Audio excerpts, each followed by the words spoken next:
अस्सलाम वालेकुम। उम्मीद है कि आप सब लोग खैरियत से होंगे। आज इमरान खान साहब की सजा मौतली का मुकदमा इस्लामाबाद हाई कोर्ट में लगा हुआ था, लेकिन मुकदमा आगे नहीं चल सका और जो समाअत है उसको मुलतवी कर दिया गया। क्या वजह बनी, अब दोबारा कब समाअत होगी, उस हवाले से कुछ बड़ी इंपॉर्टेंट डिटेल्स हैं। खान साहब ये कहते हैं कि जब तक मुझे किसी और मुकदमे में सजा नहीं हो जाती, मुझे ना जमानत मिलेगी ना मेरी कोई सजा मुअत्तल होगी।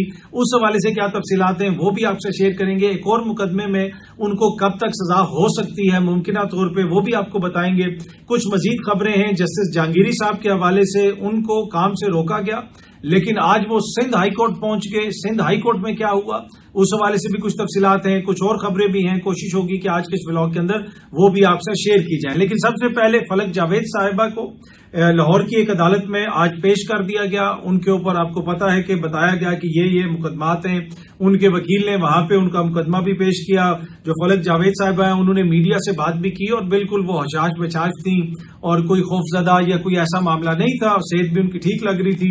उन्होंने कुछ बातें वगैरह की और वहां पे उनके वकील ने भी उनका मुकदमा पेश किया। लेकिन जो भी मामला आगे बढ़ा उसमें मोअज़्ज़िज़ अदालत ने तमाम आर्ग्यूमेंट्स वगैरह सुन के 5 रोजा जिस्मानी रिमांड पे उनको कानून नाफिज करने वाले इदारों की तहवील में दे दिया। आप देखते हैं कि ये मुकदमा आगे किस तरह बढ़ता है। इस मुकदमे में कहा जा रहा है कि एक मुद्दई जो है वो पंजाब की इंफॉर्मेशन मिनिस्टर अज़मा बुखारी साहिबा भी हैं और अज़मा बुखारी साहिबा ने भी उनकी गिरफ्तारी के ऊपर कमेंट वगैरह किया है। पर एनीवे अब ये मुकदमा अदालत में है, मोअज़्ज़िज़ अदालत इसको देखेगी। देखते हैं कि ये मामला आगे किस तरफ जाता है। अच्छा जी, एक और जो इम्पोर्टेंट खबर है वो जुल्फी बुखारी साहब की जायदाद के हवाले से है। अब सरकारी तौर पर इश्तिहार दिया गया है कि जुल्फी बुखारी साहब की जायदाद को 1 अक्टूबर को नीलाम किया जाएगा और जो तफसीलात बताई जा रही हैं उनमें बताया जा रहा है कि उनकी अटक में कोई जमीन है 800 या 600 कनाल, उसको बेचा जाएगा और उसकी नीलामी होगी। इससे पहले उनके अटक के घर की नीलामी की खबरें आई, उनकी जो अटक की जमीन थी उसकी नीलामी की खबरें आई।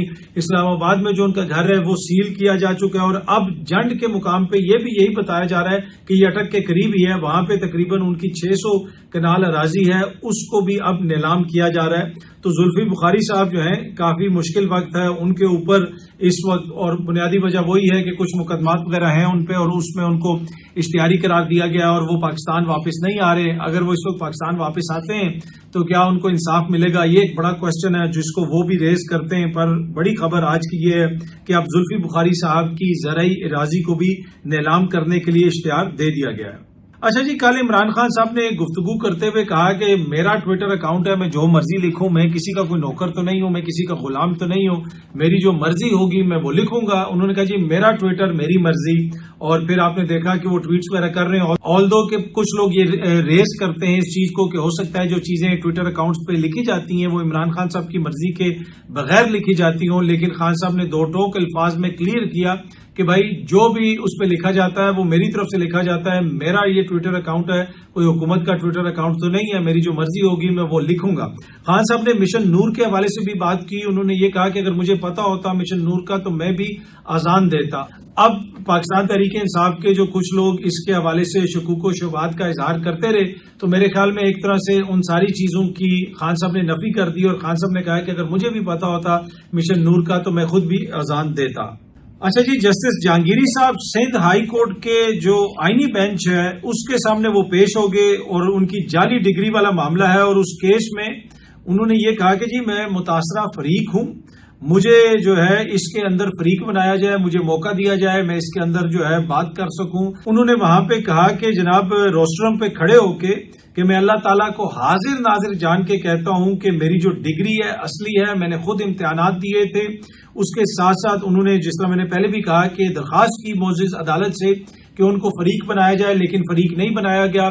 फिर वहां पे जो बड़े नाखुशगवार वाकया भी पेश आया, मोअज़्ज़िज़ जज साहब जो उस वक्त आईनी बेंच के सरबराह हैं और उस वक्त भी गालिबन मुकदमा सुन रहे थे सिंध हाई कोर्ट के अंदर, उनके खिलाफ वहां पे वकला ने नाराबाजी वगैरह भी की। जस्टिस जहांगीरी साहब ने मोअज़्ज़िज़ अदालत के अंदर सिंध हाई कोर्ट के अंदर खड़े होकर कहा कि मैं किसी का डाउट नहीं हूं, मैंने आइन और कानून के मुताबिक फैसले किए हैं, अपने ईमान के मुताबिक फैसले किए हैं, अल्लाह को हाजिर नाजिर जान के कहता हूं कि मेरी डिग्री असली है, मैंने इम्तिहानात दिए थे। ये सारी बातें उन्होंने वहां पे की, लेकिन मोअज़्ज़िज़ अदालत को वो कन्विंस ना कर सके और उसके बाद फिर वो वहां से चले गए और जिस तरह मैंने आपको बताया कि वो सारा वहां पे नारे वगैरह भी लगे। अब जस्टिस जहांगीरी साहब जो हैं उनको काम से रोका हुआ है जस्टिस सरफराज डोगर साहब और एक और मोजिज जज साहब पर मुश्तमिल बेंच ने वो फैसला दिया। अब देखते हैं कि ये मामला सुप्रीम कोर्ट तक कब पहुंचता है। जस्टिस जहांगीरी साहब के जो डिग्री का मामला है वो आपको पता है कि काफी अरसे से चल रहा है। वैसे जब वो जज बने तब कोई मसला नहीं था, बहुत सारे दीगर मामला भी होते रहे, उस माजी में भी उनकी अपॉइंटमेंट्स वगैरह होती रही, लेकिन कभी भी उनकी डिग्री का मसला नहीं आया। लेकिन अब फिर अचानक उनकी डिग्री का मसला आ गया। अब आप यहाँ पे अलमिया देखें कि एक मोजिज जज साहब जो हैं उनके ऊपर इल्जाम लगाया गया कि इनकी तो डिग्री जाली है, ये काम नहीं कर सकते, और फिर उनको काम करने से रोक दिया गया। लेकिन आज हालत ये है कि वो जो जज है वो सबसे मोतबर नजर आ रहा है, चाहे सोशल मीडिया हो, चाहे दीगर जगह हो, चाहे वकला रहनुमा हो, जो भी बात करता है वो कहता है जी हम उनके साथ खड़े हैं, हम उनका साथ देंगे। कोई भी इवन के जो मुखालफीन भी हैं वो भी ये कहते हैं कि नहीं जी ऐसी बात नहीं है, हम उनके साथ खड़े। तो एक सिस्टम, एक कानून या एक कानूनी निजाम जो एक जज को रोकता है, और इतने ज्यादा दीगर जज साहिबान भी हैं, लेकिन वो जज जिसके ऊपर बड़ा संगीन नोयत का इल्जाम है वो आज पूरे निजाम अदल से ज्यादा मोतबर हो गया। और इसकी एक और मिसाल हमने देखी कि जब 9 मई के केसेस में लोगों को सजाएं हुई, जो बरी हो गया वो अपनी सफाइयां देता रहा, जिसको सजा हो गई अदालत से वो मोतबर हो गया अवाम की नजर में। तो ये एक ऐसी चीज है कि जिसके ऊपर क्वेश्चन करने की जरूरत है। आज इस्लामाबाद में भी सीनियर वकला बैठे हुए हैं, वो भी इसके ऊपर गौर व फिक्र कर रहे हैं कि जी हमारा निजाम किस तरफ जा रहा है।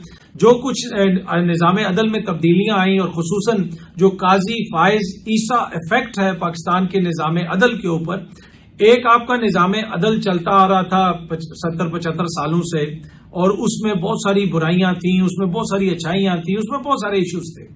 वो एक आपका, जब भी आप पाकिस्तान के अंदर निजाम अदल को देखेंगे, जब भी आप पाकिस्तान की अदलिया के ऊपर कोई स्टडी करेंगे, जब भी मौरिख पाकिस्तान की अदलिया पाकिस्तान के निजाम अदल के हवाले से लिखेगा, तो वो इसको 2 हिस्सों में तकसीम करेगा। एक वो 75-76 बरस का निजाम अदल जो चलता आ रहा था, जिसमें बहुत सारी इश्यूज हैं, बहुत सारी अच्छाइयां भी होंगी, बुराइयां भी होंगी, बहुत सारे मसाइल हैं। पीसीओ जजेस भी आए, मार्शल्ला भी लगे, जमहूरी अदवार भी आए, यहाँ पे साबिक वज़राए आजम को फारिग किया गया, सजाएं दी गई। तो एक वो दौर होगा, और एक हमारी अदलिया की तारीख तब से लिखी जाएगी जब काजी फायज ईसा साहब चीफ जस्टिस बने थे, और उसके बाद जो निजाम अदल में जितनी बेहतरी आई या जितनी बुराई हुई वो आपके सामने है। और वो तारीख का एक अलहदा चैप्टर होगा। वो मौरिख जब भी पाकिस्तान की अदलिया के ऊपर नजर दौड़ाएगा तो वो भूल जाएगा कि क्या हुआ परवेज मुशर्रफ के दौर में, अयूब खान के दौर में, जियाउल हक के दौर में।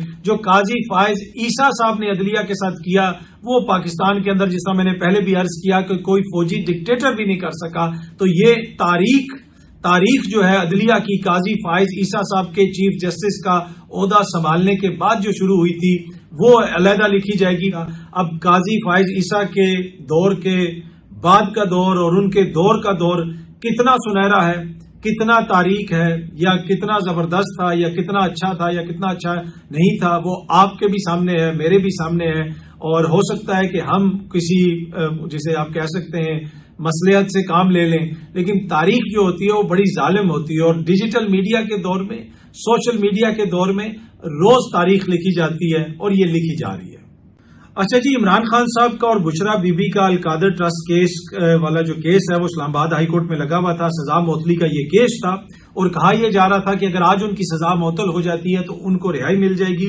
लेकिन वहां पे नैब के प्रोसिक्यूटर ही नहीं आए, क्योंकि वो बीमार थे, और उस पर मोअज़्ज़िज़ अदालत ने जनाब अब मामला जो है उसको मुलतवी कर दिया है, केस को मुलतवी कर दिया। और गालिबन अगली जो हेयरिंग है अब वो 16 अक्टूबर को होगी। उससे पहले तोशाखाना वाला मामला चल रहा है, और इमरान खान साहब कहते हैं कि जी मुझे तोशाखाना वाले केस में सजा होगी तो ये वाली सजा मुअत्तल होगी। अगर ये जो अलकादर ट्रस्ट केस है, ये अक्सर लोग कहते हैं जी ये तो क्लोज एंड शट केस है, इसमें तो कुछ भी नहीं है, ये तो बिल्कुल साबित है, सब कुछ साबित हो चुका है, तो फिर क्यों आज नैब के प्रोसिक्यूटर नहीं आए? क्यों वो बीमार हो गए? किसी और को भेज देते। और क्यों नहीं आज मुकदमा चलाया गया? पता है कि जब भी ये मुकदमा चलेगा सजा मुअत्तल करनी पड़ेगी, क्योंकि उसमें ऐसा कुछ नहीं है। लेकिन वो फिर आज मुकदमा आगे नहीं चल सका, नैब के प्रोसिक्यूटर साहब नहीं आ सके, और मामले को जो है 16 अक्टूबर तक मुलतवी कर दिया गया है। और खान साहब ये प्रेडिक्ट कर रहे हैं कि मेरी अगली सजा हो जाएगी बाय द टाइम यह इस सजा के अंदर मुअत्तली होती है। अच्छा, पाकिस्तान की मईशत के हवाले से मुख्तलिफ चीजें कही जाती हैं, मुख्तलिफ बातें की जाती हैं। آج ایک ایمبیسی کے اندر ایک برطانوی جو کمپنی یا آپ انٹرنیشنل کمپنی کہہ سکتے ہیں، اس نے پاکستان کے اندر جو انویسٹمنٹ کی ہوئی تھی اس کے حوالے سے برطانیہ کی ایمبیسی کے اندر ایک فنکشن تھا، میں بھی وہاں پہ گیا ہوا تھا. حکومت پاکستان کی طرف سے 2 وزراء وہاں پہ آئے ہوئے تھے. اب یہ کلوز چھوٹی سی گیدرنگ تھی، بہت زیادہ لوگ نہیں تھے. برطانوی ہائی کمشنر نے بھی وہاں پہ بات کی. ایک چیز جو بڑی بار بار ابھر کے سامنے آئی کہ یہاں پہ ریگولیشن کا بڑا ایشو ہے. اتنی زیادہ ریڈ ٹیپ ہے جس کی وجہ سے لوگوں کے مسائل، وہاں پہ لوگوں کو مسائل ہوتے ہیں. آکسفورڈ اکنامکس اسٹڈی جو ہے وہ بھی اس حوالے سے ہوئی. ان کی وہاں پہ ایک اکانومسٹ بھی موجود تھی، انہوں نے بھی بات کی. انہوں نے بھی اس چیز کی جانب اشارہ کیا کہ اوور ریگولیشن ہے، آسان نہیں ہے یہاں پہ کاروبار کرنا، بہت ساری ایسی چیزیں ہیں.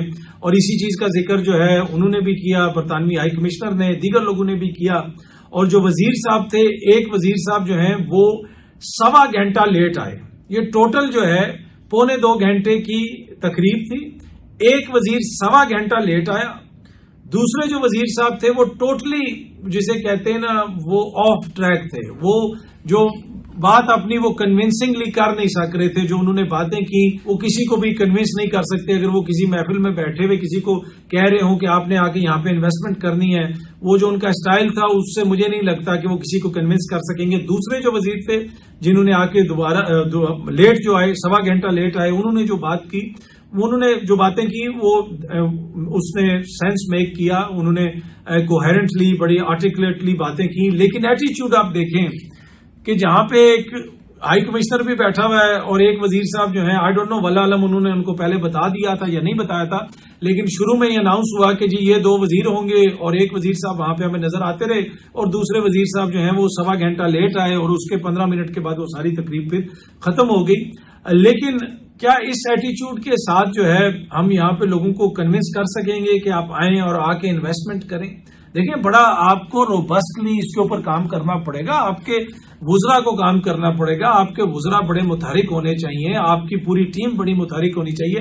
اور آپ نیٹ نتیجہ دیکھ لیں، SIFC بنی، اس کے اندر دیگر اداروں کی طرف سے بھی مدد ملی، لیکن کیا وجہ ہے کہ وہ معاملات آگے نہیں چل سکے؟ آج بھی 3 سال کے بعد کیوں ایک حکومت کی ہائی کمشنر کھڑے ہو کے کہتی ہیں کہ جی ریگولیشن کا ایک بڑا مسئلہ ہے اور اس کے حوالے سے ہم پاکستانی حکومت کے ساتھ کام کر رہے ہیں، فائنانس منسٹر کے ساتھ ہم کام کر رہے ہیں، اور اس کے ساتھ وہاں پہ جو کمپنی ہے انٹرنیشنلی جس نے انویسٹ کیا ہوا ہے وہ بھی یہی بات کرتی ہے کہ جناب یہ بڑا ایشو ہے ریگولیشن کا، لیکن چیزیں پہلے سے بہتر ہو رہی ہیں. تو ان کو ابھی تک تو بہتر ہو جانا چاہیے تھا. 3 سال کے اندر تو یہ ریڈ ٹیپ ختم ہو جانی چاہیے تھی. میں آپ کو ایک چھوٹی سی مثال دوں. میں نے آج سے کچھ 7-8 سال پہلے جرمنی کے سفیر کا انٹرویو کیا اور ان سے میں نے پوچھا کہ جی آپ پورے پاکستان میں گھومتے پھرتے رہتے ہیں تو کوئی انویسٹمنٹ بھی تو لے کے آئے. انہوں نے کہا کہ میں یہاں پہ انویسٹمنٹ لانا چاہتا تھا، یہاں پہ چاہتا تھا کہ جرمن کار کا پلانٹ لگے، لیکن جب حکومت پاکستان سے ہم نے بات چیت کی تو 2 سال کے بعد مجھے جواب ملا. انہوں نے کہا کہ اتنی سست روی کا شکار ہے آپ کا یہ پورا بیوروکریٹک سسٹم، اتنی زیادہ ریڈ ٹیپ ہے کہ آپ یہاں پہ کچھ کر نہیں سکتے. کچھ چیزیں انہوں نے آف دی ریکارڈ بتائیں، کچھ چیزیں انہوں نے آن دی ریکارڈ بتائیں جو کیمرے پہ تھیں، ٹی وی پہ بھی چلیں، اور اس کے بعد بھی جو ان سے میں نے باتیں کی مجھے اتنا افسوس ہوا کہ وہ بندہ جینوئنلی کہہ رہا تھا کہ میں چاہتا ہوں کہ یہاں پہ آ کے جرمن کار کا جو ہے پلانٹ لگے. میں نے ان سے یہ کوشچن کیا، پر انہوں نے بعد میں مجھے جو باتیں بتائیں کہ یہاں پہ کیا ہوتا ہے کہ ہم ان سے کرتے ہیں اور یہ آگے سے ایسے کر رہے ہوتے ہیں کہ جیسے یہ ہم پہ احسان کر رہے ہیں. یہاں پہ انویسٹمنٹ آئے گی تو عام پاکستانی کا فائدہ ہوگا. پھر جو بیوروکریسی کا باڈی لینگویج ہے، دیگر چیزیں ہیں، ٹو بی آنیسٹ مجھے نہیں لگتا کہ ان کے ہوتے ہوئے کوئی ہم بڑی کامیابی اس طرح حاصل کر سکیں گے. اس پورے سسٹم کو اوور آل کرنے کی ضرورت ہے. پر اینی وے جس طرح میں نے آپ کو بتایا کہ معیشت کے حوالے سے ہماری پوری کوشش ہے، ہماری حکومت کی کوشش ہے، SIFC بھی یہاں پہ بنائی گئی، لیکن اس طرح کا ہمیں سکسیس نہیں مل رہا. تو ہمیں خود سے کوشچن کرنے کی ضرورت ہے کہ کیا ہماری اکنامک ٹیم پرفارم کر رہی ہے، کیا ہماری جو ریڈ ٹیپ ہے اس میں ہمیں مزید کم کرنے، چیزوں کو کم کرنے کی ضرورت ہے، ریگولیشن کو کم کرنے کی ضرورت ہے. کیا وجہ ہے کہ ہمیں یہ ہرڈلز جو ہیں محسوس ہوتی ہیں. لیکن اب دیکھتے ہیں جناب کہ کب تک یہ ہرڈلز کم کی جائیں گی اور کب تک ان معاملات کو بہتر کیا جائے گا، اسٹریم لائن کیا جائے گا. جس بھی بندے سے بات کر لو وہ یہی کہتا ہے کہ یار یہاں پہ تو سسٹم ایسا ہے کہ یہاں پہ کچھ نہیں ہو سکتا. تو بھائی یہ جو سسٹم چلا رہے ہیں پھر ان کو سسٹم کے اندر بہتری لانے کی ضرورت ہے اگر ہمیں اپنی معیشت کو بہتر کرنا چاہتے ہیں. بہت جلدی آپ سب دوستوں سے دوبارہ ملاقات ہوگی. Thank you very much.